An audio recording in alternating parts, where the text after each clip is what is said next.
ভগবান শ্রীকৃষ্ণের কয়েকজন পুত্রের মধ্যে একজন ছিল শাম্ব, যে কিনা খুব শক্তিশালী ছিল। আর শাম্ব ছিল মহাদেবের পরম ভক্ত। কিন্তু শাম্ব তার পিতা শ্রীকৃষ্ণকে মনে মনে হিংসা করত। সে ভাবত সে ভগবান শ্রীকৃষ্ণের থেকেও শক্তিশালী। তার নিজের শক্তির ওপর প্রবল অহংকার ছিল। নমস্কার বন্ধুরা, ঈশ্বরী শক্তি চ্যানেলে আপনাদের সবাইকে স্বাগত। আপনাদের কাছে আজকের ভিডিওটি সম্পূর্ণ দেখার অনুরোধ রইল। আজকের আলোচ্য বিষয় হল শাম্ব কেন ভগবান শ্রীকৃষ্ণকে ত্রিশূল দিয়ে আঘাত করেছিল।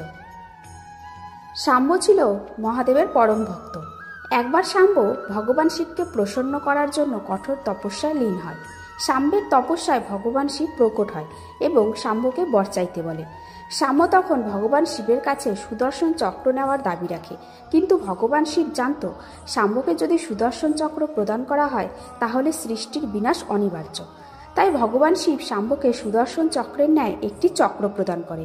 যে চক্রটি দিয়ে শাম্ব যখন অচ্যুতাকে মারার চেষ্টা করে, তখন রাধারানী শ্রীকৃষ্ণের সুদর্শন চক্রকে আহ্বান করে শাম্বের চক্রটিকে ভস্ম করে দেয়। তখন শাম্ব ক্রোধিত হয়ে ছলনা করে পর্বত থেকে আত্মহত্যা করার চেষ্টা করে।